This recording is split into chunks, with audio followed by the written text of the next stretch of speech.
In the harsh badlands of Montana, a creature no one has ever seen before is unearthed.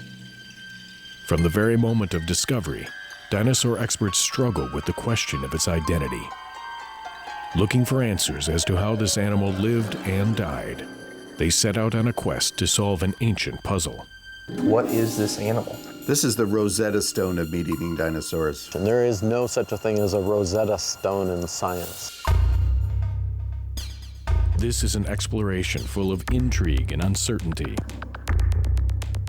What seems obvious one moment isn't so the next. What impact will this creature have, and what secrets will it reveal that could change paleontology forever?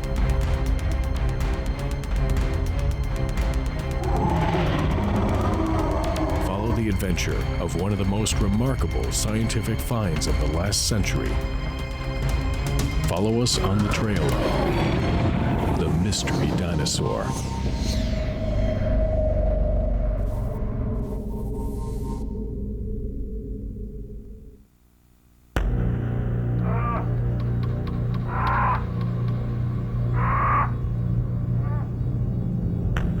Millions of years before man will walk the earth, the death of this creature sets the stage for a modern-day controversy.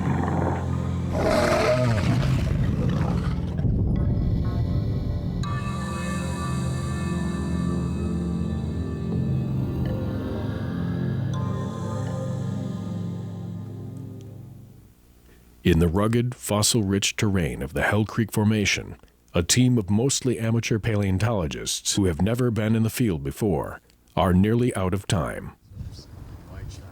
It is the last day of their 2-week expedition, and they have little to show for their efforts. But luck is on their side when 2 members of the group find several toe bones and lower extremities from a carnivorous dinosaur. Well, right now, all that we really know about it is that it's a meat-eating dinosaur, a theropod. From the build of the bones, we believe it's something lightly built, something that was probably a pretty fast runner. But we really don't know beyond that what kind of meat-eating dinosaur that we're dealing with. At first, the team believes they may have found a Tyrannosaurus rex, but the slightness of the bones baffles them. Basically what we're doing is winterizing this site, getting the bones ready. We're giving them a good thick coat of Vinac. Vinac is polyvinyl acetate crystals and an acetone mixture that preserves the bones. We'll cover them with foil, replace the overburden that we've removed, and come back in the spring and hope for the best. Because they've run out of time and it's late in the dig season, the team must weatherproof the bones and reluctantly leave them, anxious to return the following year. Working quickly and efficiently is of the essence as they prepare the site for the harsh Montana winter.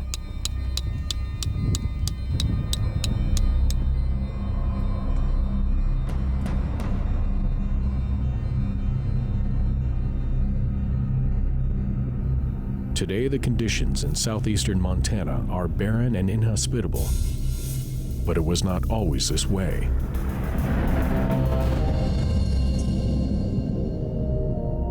In the late Cretaceous, Montana was a very lush, temperate tropical environment, much more like the Gulf Coast states we see now, Florida in particular. There were ferns and cycads and sequoias and some other primitive plants. We also see fossil crocodiles, fossil turtles, fossil rays and skates, so things that you don't see now and things that we can see by interpreting the fossil record.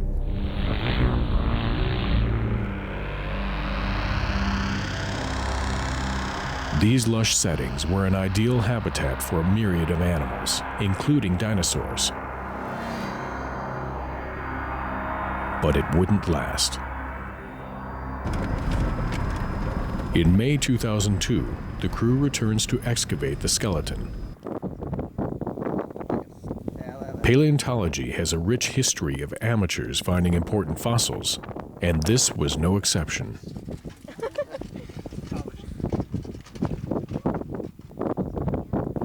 As one of the volunteers, Carol Tuck remembers how she ended up with the group that made the discovery.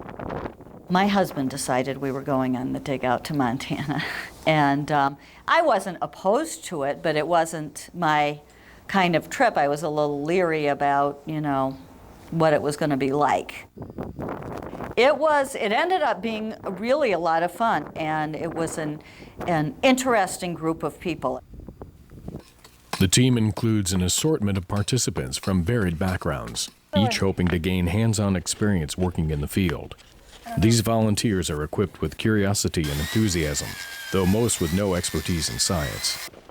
Their goal is to find a significant fossil to take back to their museum. Little do they know, the odds are heavily stacked against them. So we returned to the dig site in the summer. I had 12 volunteers with me who had never dug for dinosaur bones before. We spent 3 solid weeks using picks and shovels, working our way down through 12 feet of overburden to the bone-bearing layer. Well, that 3 weeks' time told us one thing, that this was not fun work. This was kind of the miserable part of it. We had extreme temperatures, long days, people were getting tired, people were getting frustrated, and we thought there's got to be a quicker, a faster way, an easier way to do this. And we found one. The team uses a backhoe to carefully remove excess earth from around the site. Now they have a clear path to where the bones are buried. Once we got it there, things really quickened. I mean, we were able to get down to the bone layer, we were able to see what we had and start working with picks and awls and really trying to figure out how much of this animal we had, because that was the million-dollar question. As they continue to remove earth from around the skeleton, they believe they may have found something fairly complete, though they are cautiously optimistic. So we got down to the bone-bearing layer, and things were looking pretty good for us at that point. We had a lot of bones. It looked like we had most of a dinosaur skeleton preserved at the site, but we weren't sure what kind of dinosaur this was, what kind of skeleton we had. Mike had yet to realize what an exceptional find he and his team had made, and that it would be a long time before he or anyone else could positively identify the creature they had uncovered.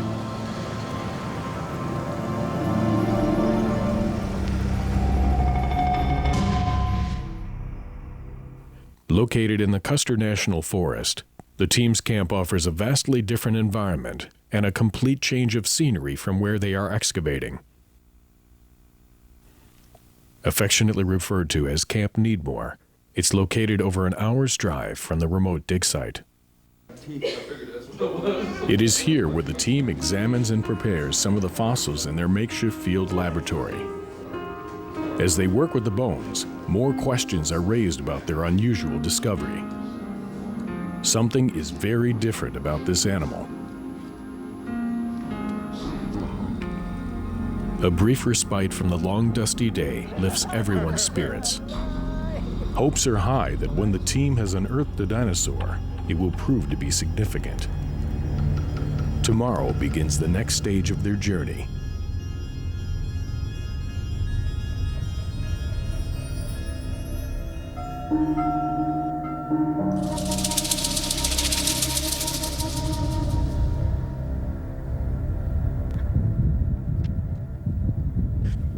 Great care is taken in preparing this animal for its first move in millions of years.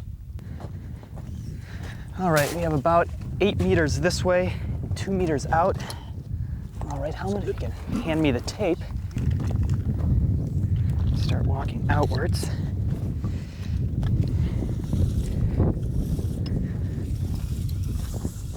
The uncovered bones are treated using a method that has changed little over the past century.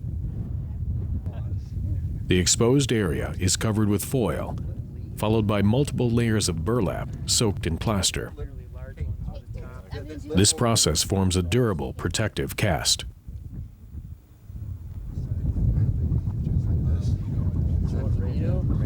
Wood framing is then added to make transportation in this remote region possible. While some of the bones, including vertebrae, the lower right jaw, and several foot bones, are jacketed and transported separately, most of the remains of the dinosaur are contained in a 4,000-pound chunk of rock called the pod. It would be difficult and time-consuming to remove the bones individually, as they are buried so closely together, some right on top of each other. The decision is made to remove as much of the specimen as possible in this one large piece to avoid damaging the skeleton.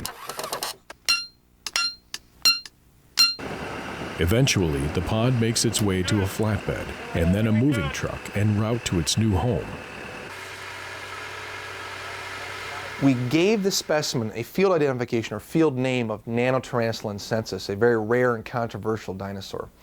We based this field identification on similarities we saw in the tooth shape and tooth structure, as well as skull bones that were similar to this Nanotyrannus, this so-called pygmy tyrant. This is one of the rarest dinosaurs ever found. The team has hit the jackpot, or so it seems.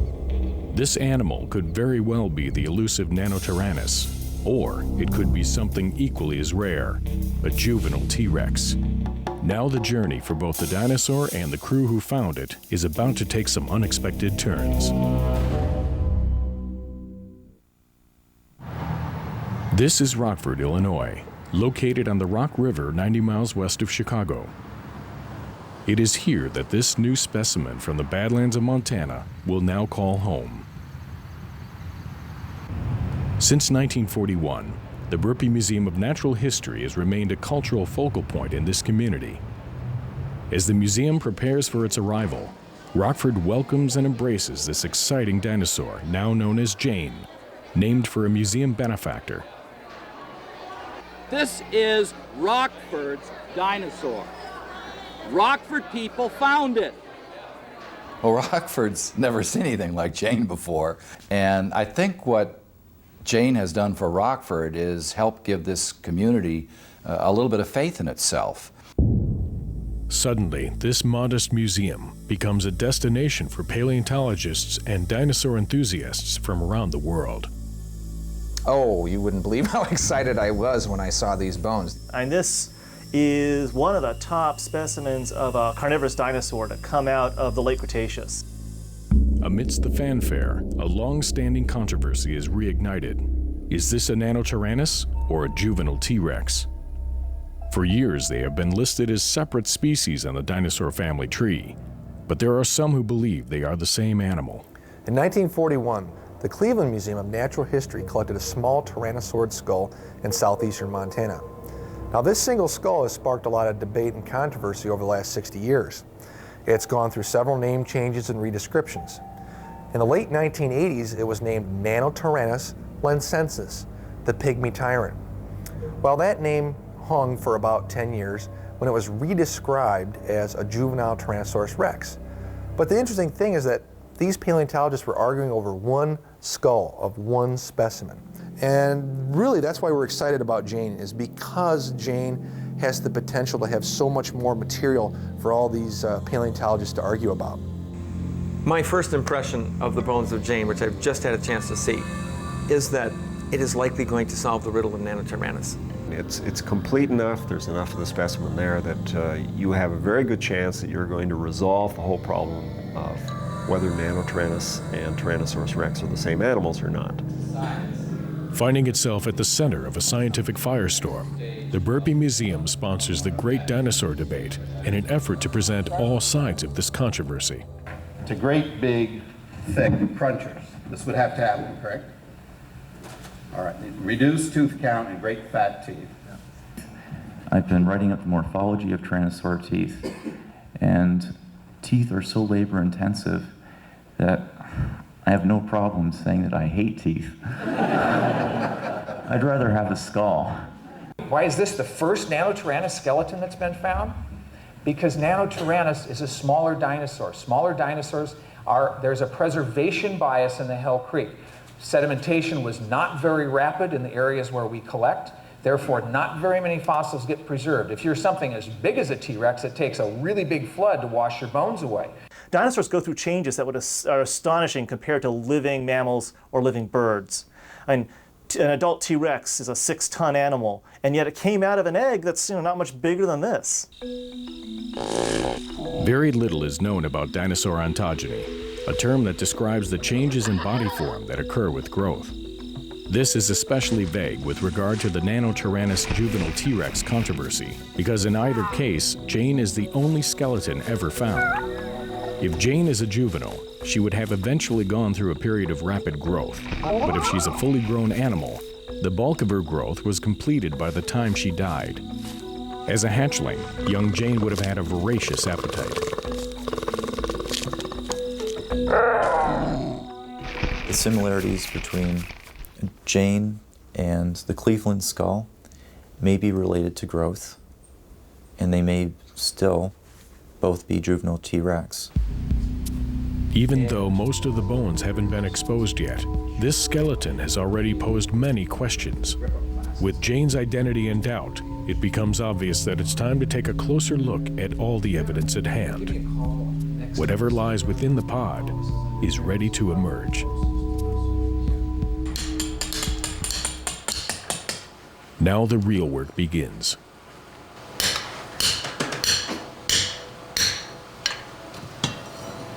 The plaster jacket is opened, and the team carefully sifts through the Montana sand and rock called matrix. It's trending down. I think we'll just be at the surface of it, looks like. Because I don't see any bone. Yeah, I don't see any bone there either. There you are. There it is. And it's not going up there. Yeah, it is, a little bit. The question remains, will the evidence within the pod reveal Jane's identity, and in doing so, solve one of the oldest mysteries in paleontology?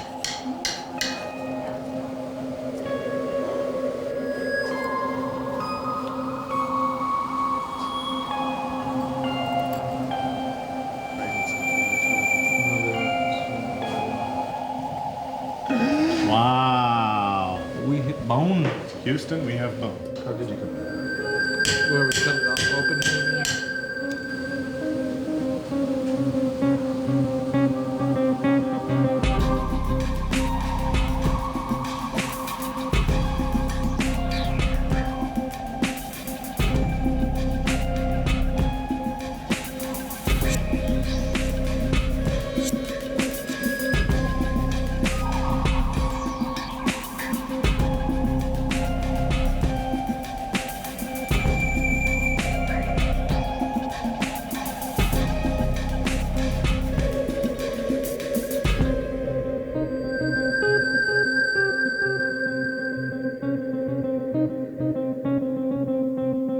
Like CSI for the ancients, the team uses good old-fashioned detective work to process the voluminous evidence before them. While painstaking, this approach will take them one step closer to solving this mystery. Who knows what happened to the top of it? So it's right here. So I'm just going to set it.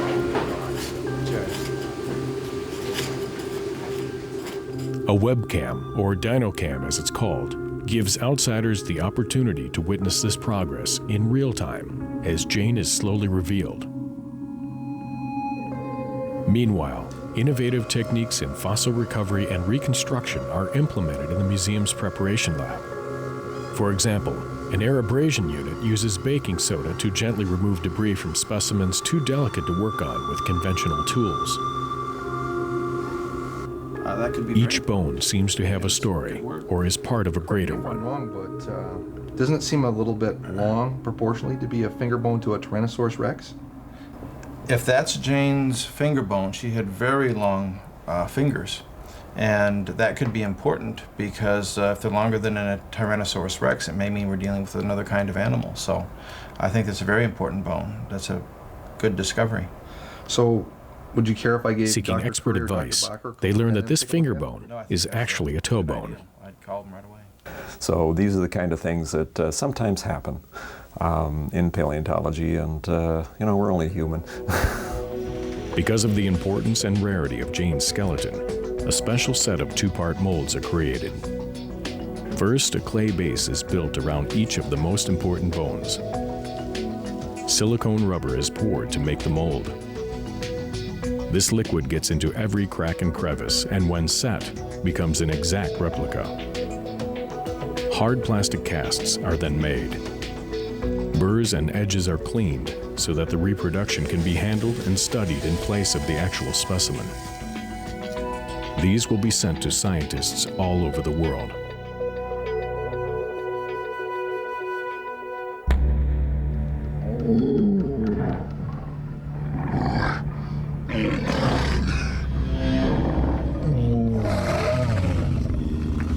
As we were uncovering Jane's skeleton, we realized that the bones were in their natural relationship to each other. That is, they were in articulation. And what that implies is that Jane's body was buried relatively soon after she died. There wasn't a lot of time for scavengers to come in and tear her body apart.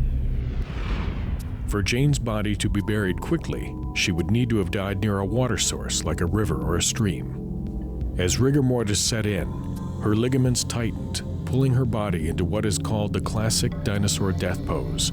Head and tail curved toward each other.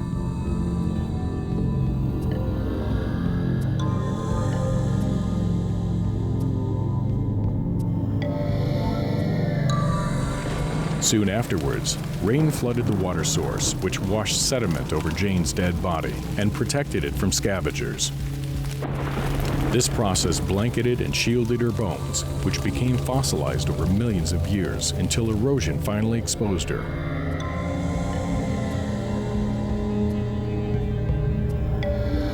Jane was preserved in the Hell Creek Formation, which is a good thing because we have some of the most superb preservation in any dinosaur fossil in Jane's bones. Over time, the team is finding that this dinosaur is one of the most intact tyrannosaurs ever found. With only minor bones missing from the ribs, tail, and lower extremities, she is nearly complete. One aspect of her identity, her gender, is something that science is unable to determine at this time, though theories exist. Back at the dig site, more information is being uncovered about this dinosaur and the environment in which she lived. What I'm doing here is I'm uncovering a plant layer that Jane was lying on when she died, and by identifying the leaves in this plant layer, we can tell how old the Jane site is. So between the pollen and the leaves, we can actually reconstruct the environment in which Jane lived.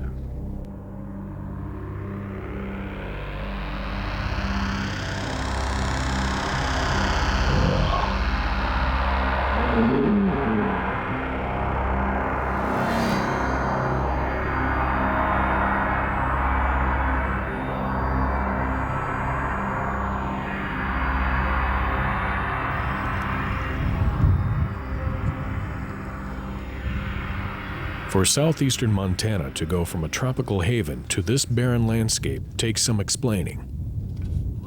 Kirk Johnson of the Denver Museum of Nature and Science describes where Jane lived and why the world she inhabited changed forever. The KT boundary is an abbreviation for the Cretaceous-Tertiary boundary. It's that point in time when the Cretaceous period ended and the Tertiary period began. It happened 65.51 million years ago.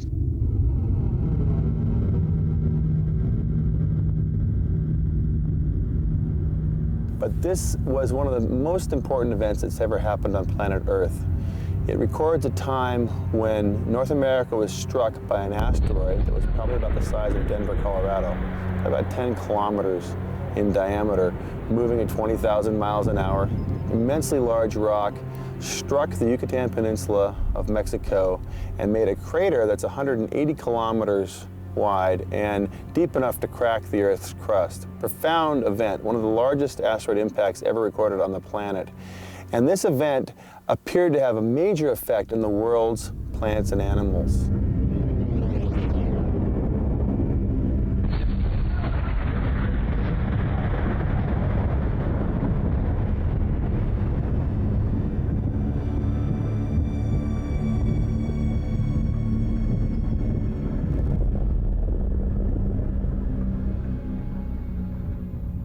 We find dinosaur fossils abundantly below in the rocks that were deposited before this event happened and not in rocks deposited after this event.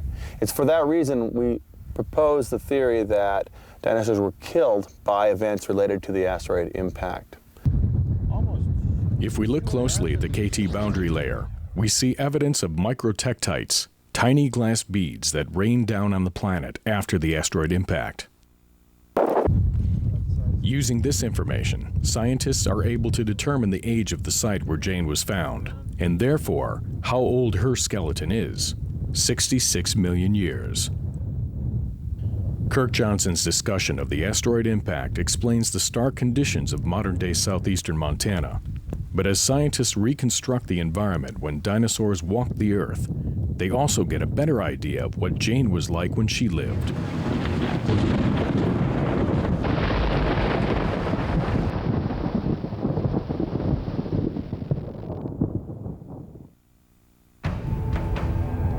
Uncovered in the Badlands of Montana, a nearly complete dinosaur skeleton named Jane continues to confound experts regarding her identity and place in prehistoric evolution. Similar to, yet different from existing specimens, her bones speak to science, providing details about her ancient world.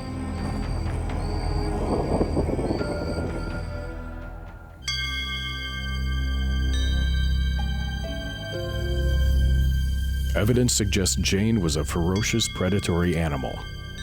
In the rough and tumble world of the late Cretaceous, the nastier the creature, the greater its chances for survival.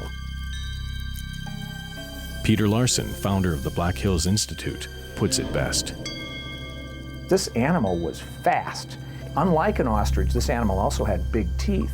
So this animal was something that if you saw it coming, you'd run away, and you wouldn't make it. It would catch you, and it would kill you, and it would eat you.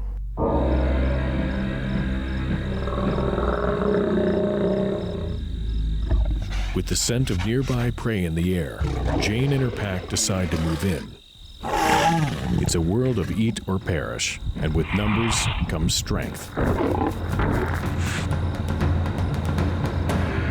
In this case, it allows this group to ambush the unfortunate Triceratops.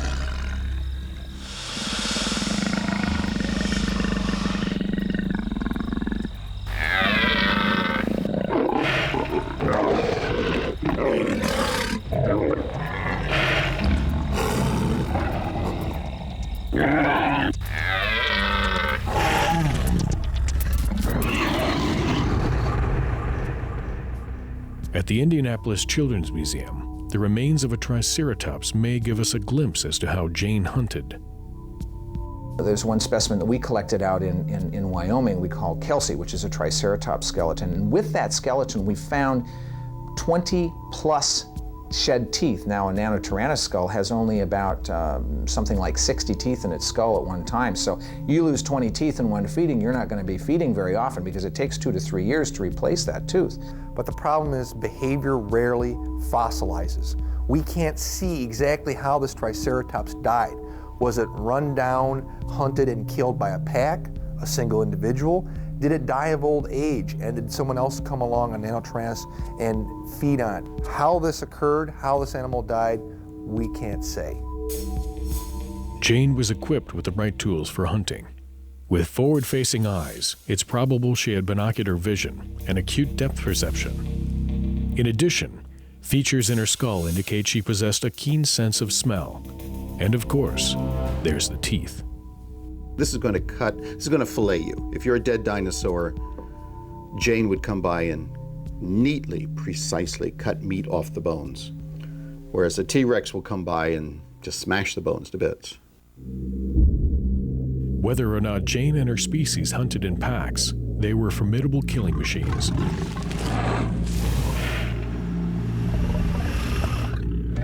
As in most predatory groups, there is dominance hierarchy, or a pecking order, when it comes to feeding.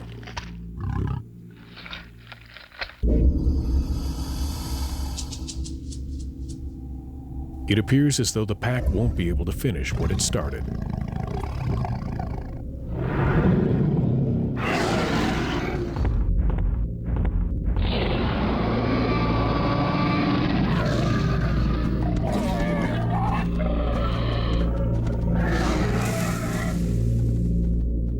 These guys could clamp on, hold on to their victims, and pull and tear to rip out chunks of meat. And there are tooth-marked bones to help support that evidence that's also come from the skull design itself. Some of the world's foremost dinosaur experts begin to examine Jane's bones and assist in determining her identity. It's a virtual who's who of paleontology. Peter Larson is one of the first to work with T-Rex bone pathologies. Robert Bacher helped reshape modern theories about dinosaurs.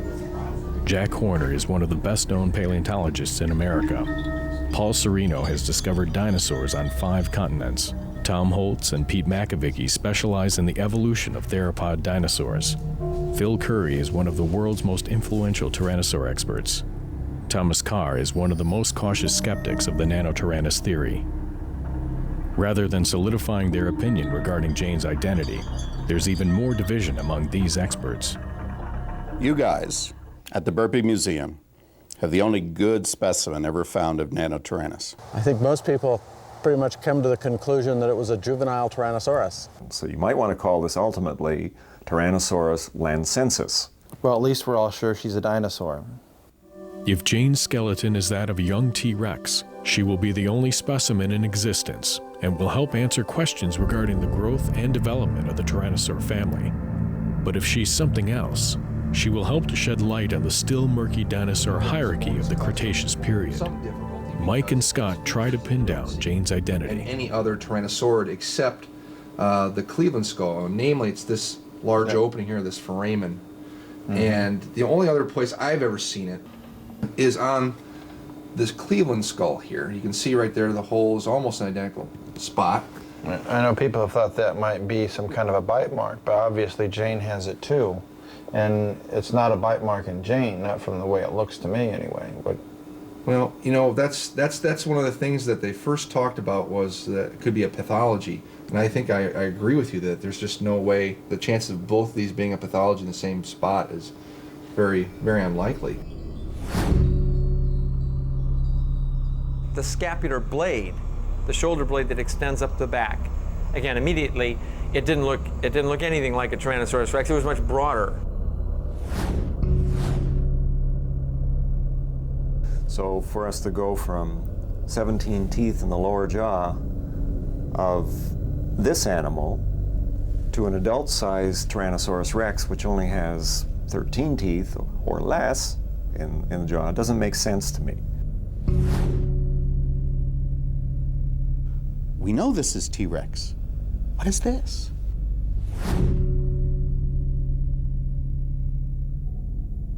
These characteristics seem to differentiate Jane from T-Rex, and these are the main features scientists will focus on while making their determination. One aspect that is yet to be clarified is whether Jane is a juvenile or a fully grown animal. Her skeleton measures 7.5 feet high at the hip and 21 feet long, far taller than an adult human. But compared to an adult T-Rex, Jane was roughly half the size. In Jane, we see some fusion in some of her bones, which initially would lead us to believe that she was an adult animal. But then as we started to prepare her more and look at more of these bones, we realized that there was a lot of bones that were not fused, which may indicate that she's a juvenile. When Nanotyrannus was first named, they said that they CAT scanned it and it looked like it was all fused together. Well, it's all together, but it's not fused together. In fact, our biggest tyrannosaurs fall apart. I mean, they're not fused together either. An important development unfolds. Greg Erickson, a noted paleobiologist at Florida State University, conducts a groundbreaking tyrannosaur bone growth experiment, the results of which may have a large impact on determining Jane's identity. So what we do is we utilize growth rings that we find in the skeletons of dinosaurs. These animals, very much like living reptiles today, laid down annual growth lines in their skeletons. In other words, their growth slowed down for part of the year. And this left a distinctive mark in their skeletons. It's very much like counting tree rings is the way it works. You can count up those rings and figure out how old an animal was at the time of death, just as you can do the same with a tree. So what we do is we actually literally select bones from these animals and cut them open, and we count up those growth lines. But it's not such a simple process of just looking at them. The rings are actually microscopic, and so what we do is we'll cut a bone open, and we'll take another cut out of it, make a slice, place that on a glass microscope slide. Then we'll sand and polish that down to a very thin level so we can see light through it. And then we'll put it on a microscope, and through the microscope we can actually push light through the specimen, and then we can actually see the growth lines, and then we count them up. And the total count, of course, gives the total age of the animal at the time of death. Jane was 11 or 12 years of age at the time of her death. If we look at the size of Jane relative to that age, this animal plots right on the Tyrannosaurus rex growth curve. Now, that doesn't necessarily mean that Jane was a Tyrannosaurus rex. It just means it's consistent with its developmental size with Tyrannosaurus rex. According to Dr. Erickson's research, Jane is a juvenile. This means that if Jane and the Cleveland skull are the same animal, Nanotyrannus is not the adult species it was originally described as.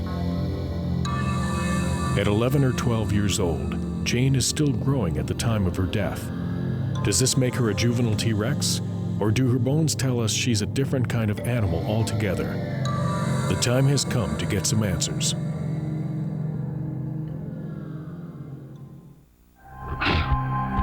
Through research and data, the scientists have constructed a fairly good impression of how Jane lived. But if she was a juvenile, what caused her to die so young? Citing a formation on one of Jane's toe bones, there is speculation an injury occurred that seriously altered the course of her life. So we showed Jane's toe bone to a pathologist. He took a look at it, and based on the form of the injury, he thought we might be dealing with something called an osteochondroma. And one of the ways that would form is if a ligament or a tendon pulled away from the bone, taking a small bit of the surface with it, then you would have this weird lump grow in response to that. When that injury occurred, the tendon pulling away from the bone would have been very painful to Jane.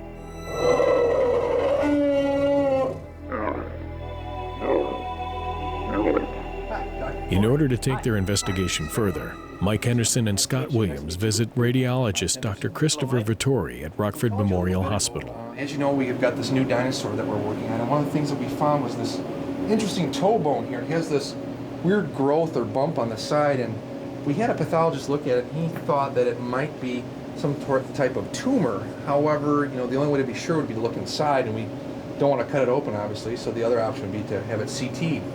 This certainly could be a bone tumor, especially based on its external characteristics. Why don't we take a look at the inside and see if that also supports a bone tumor diagnosis? We use a CT scanner and take a look inside.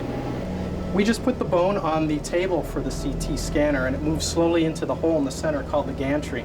As it moves in, it will acquire images that are a very thin section. It will acquire over 100 images across the bone, and we'll be able to see the internal characteristics on each slice.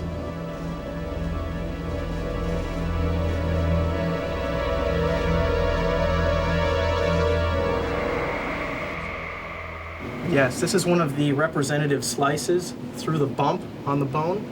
And remember, we use hundreds of these and let the computer put them together to create this 3D model of the bone.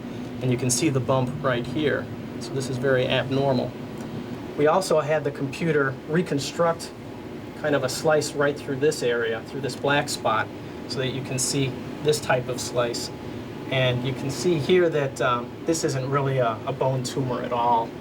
This has a typical appearance for a bone infection, a subacute bone infection. There's even a few tiny bone fragments within the cavity. And it has kind of a channel configuration, which is a typical thing we see with bone infection or osteomyelitis. So this actually might be debilitating to an animal like Jane? Sure, it would probably affect the hunting abilities and the diet, probably the overall health and strength of the animal. The CT scans reveal a structure within the bone infection never before seen in a dinosaur. Dr. Vittori confirms the team's suspicion that this injury may very well have led to Jane's eventual demise.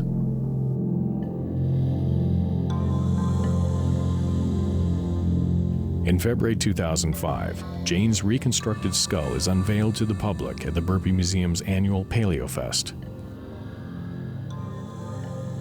From this skull, a life-size bust of Jane is commissioned.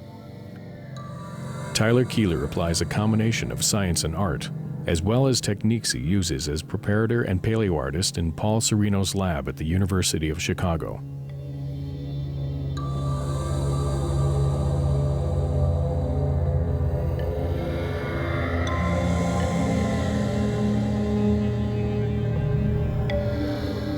Since no one really knows what dinosaurs looked like, the inspiration comes partly from modern-day animals and partly from his own imagination.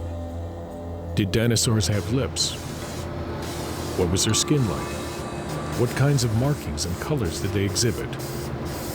For the time being, we can only guess. The construction of Jane's head finally enables us to look this creature in the face, while still uncertain of her true identity.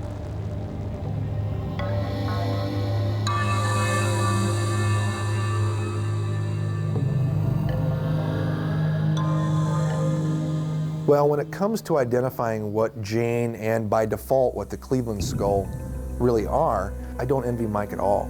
And it's like a puzzle. I mean, you've got to put all these pieces into place.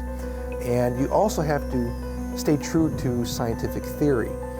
Because ultimately what we're looking at is we're looking for the truth, and we're trying to come up with the best possible answer for this question: what is Jane? Through their research, and with the help of scientists from around the world, Mike Henderson and his team are able to eliminate certain characteristics from the list that once appeared unique to the specimen. This is Jane's maxilla, and here we have the maxilla of an adult Tyrannosaurus rex. And the interesting thing is that the length of the T-Rex tooth row in the adult is not that much greater than the length of the tooth row in Jane. But there's a reduction in the number of teeth. Jane has 15 teeth here in her maxillae. This maxilla of an adult has 11 teeth. And what appears to be happening is, if we turn this around, we can look at the teeth of the adult, and they are much more massive than the teeth of Jane. So what appears to be happening is, while the jaw is increasing in length, the teeth are increasing much faster. And so there's not enough room for the 15 teeth that Jane has in the maxilla of the adult. She's got to lose some, and so the tooth number is reduced to 11. That's what I think is going on here. These are now viewed as ontogenetic or developmental changes, and became evident only after examining juveniles of other dinosaur species from many other collections. The only extraordinary characteristic that remains is the quadratijugal, located at the back of the jaw. It is distinctive in Jane and the Cleveland skull alone, and has not been seen on any other dinosaur. However, I don't think that that one single feature is enough to justify calling them a separate kind of animal. In June of 2005, after 2 years and more than 10,000 hours of preparation and research, the moment of truth arrives. Jane's permanent exhibit, Diary of a Dinosaur, officially opens at the Burpee Museum, and Mike Henderson identifies Jane as a juvenile Tyrannosaurus rex. As expected, this declaration is not universally accepted.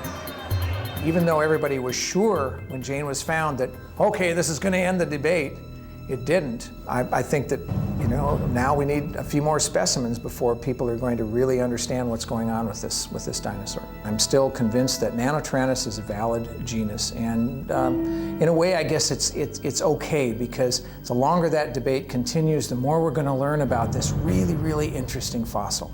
The trail to the answer is going to be getting more complete specimens until we can really say that these collections of features that characterize Nanotyrannus or Tyrannosaurus rex simply are not accommodated in the life history of Tyrannosaurus rex.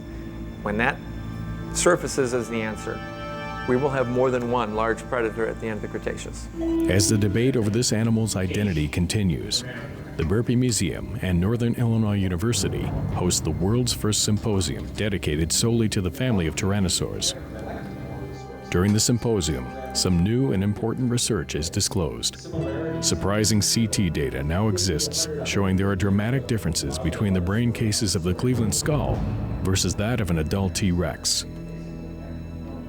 Well, we went in when we started our CAT scan project on the Cleveland skull, expecting to sort of support the current notion that this animal, the Cleveland skull, and by extension Jane, were juveniles, young animals of the species Tyrannosaurus rex. And what we found was that some fairly profound differences between the Cleveland skull and not just Tyrannosaurus rex, but even other Tyrannosaurus species, suggesting that this animal was more distinct than we had thought.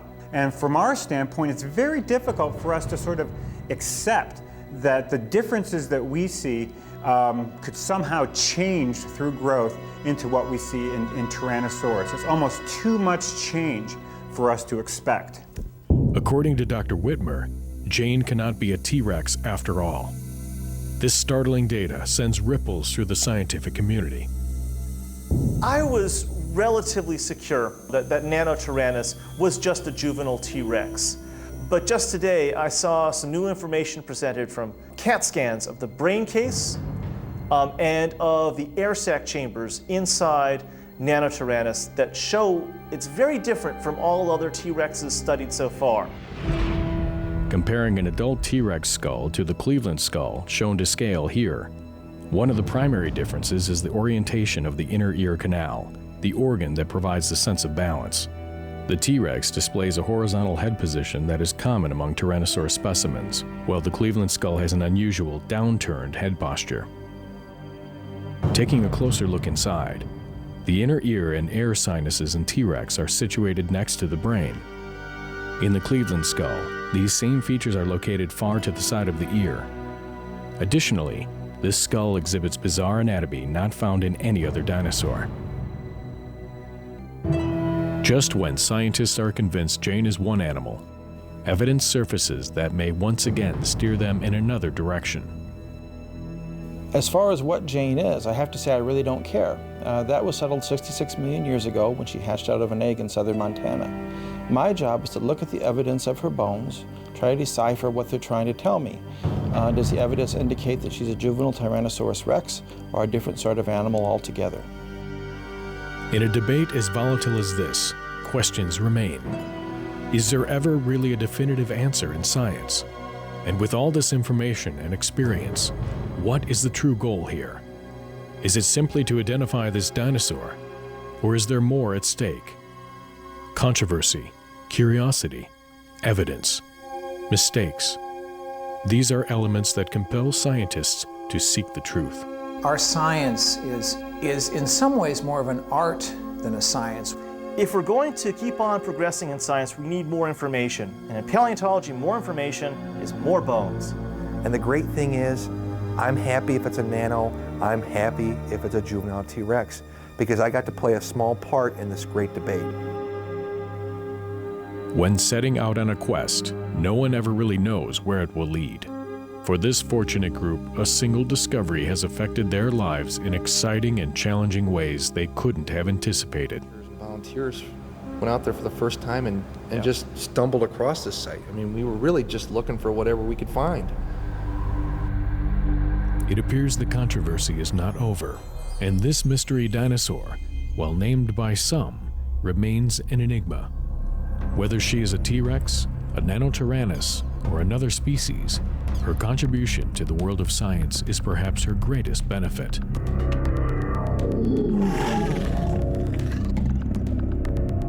Dormant for tens of millions of years, Jane's discovery has stirred up a torrent of ideas and opinions. Her bones revealed new information in a discipline hungry for more specimens. Meanwhile, the world's greatest scientists will continue to study, explore, and debate the identity of Jane, the mystery dinosaur.